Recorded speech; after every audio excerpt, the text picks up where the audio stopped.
2020లో నేను ఒక్కరోజు కూడా ఇలా అనుకొని ఉండనేమో నా జీవితం ఇలా ఉంటుందని. ఒక్కొక్కసారి అనిపించేది నాకు అలా అయిపోయిందా అని. కానీ ఆ చీకట్లోనే నా జీవితంలో అన్నీ మొదలయ్యాయి. Hi, welcome to LP mom diaries. ఈరోజు నేను మీకు నా రియల్ స్టోరీ చెప్పబోతున్నాను.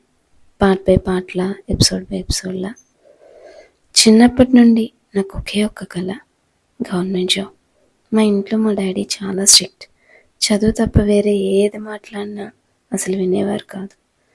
ఆ స్ట్రిక్ట్నెస్ వల్లే నాలో ఒక పట్టుదల పుట్టింది, ఏదైనా సాధించాలి అని. బీటెక్ కంప్లీట్ అయ్యి 2 years అయింది. రోజు చదివేదాన్ని, మాక్ టెస్ట్ ప్రిపరేషన్. మార్చ్ 2020 నాటికి నేను ఫుల్ స్వింగ్లో ఉన్నాను. ఎగ్జామ్స్ అన్నీ దగ్గర పడుతున్నాయి. నాకు కూడా ఫుల్ కాన్ఫిడెన్స్ వచ్చింది. ఒక ఎగ్జామ్ ఆల్రెడీ క్వాలిఫై అయ్యాను కూడా. మార్చ్ 24, 2020 లాక్డౌన్ అనౌన్స్ అయింది. మొదట్లో అందరిలా నేను కూడా అనుకున్నాను 21 days అయిపోతుంది కదా అని. కానీ రోజులు గడిచాయి. ఎగ్జామ్స్ ఒక్కొక్కటి క్యాన్సిల్ అవుతున్నాయి. నోటిఫికేషన్స్ వస్తున్నాయి, పోస్ట్పోన్డ్ అని, క్యాన్సిల్డ్ అని, న్యూ అప్డేట్స్.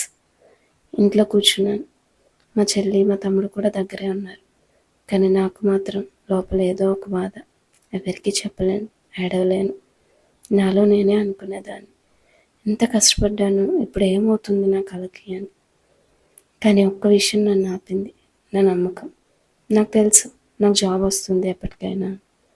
ఆ నమ్మకాన్ని మాత్రం నేను ఎప్పుడు పోనివ్వలేదు. అప్పుడు తెలియదు నాకు ఆ లాక్డౌన్ నా జీవితాన్ని మొత్తంగా మారుస్తుందని. జాబ్ మాత్రమే కాదు, marriage, pregnancy, motherhood, long distance అన్నీ ఆ తర్వాతే మొదలయ్యాయి. ఆ లాక్డౌన్లోనే నాకు పెళ్లి సంబంధం వచ్చింది. వీడియో కాల్లోనే పెళ్లి చూపులు. ఆ స్టోరీ చాలా ఇంట్రెస్టింగ్గా ఉంటుంది. నెక్స్ట్ ఎపిసోడ్లో చెప్తాను. ఈ వీడియో నచ్చిందా? అయితే సబ్స్క్రైబ్ చేయండి, మీ ఫ్రెండ్స్కి షేర్ చేయండి. ఎందుకంటే ఈ స్టోరీ మీలో చాలామందికి రిలేట్ అవుతుంది.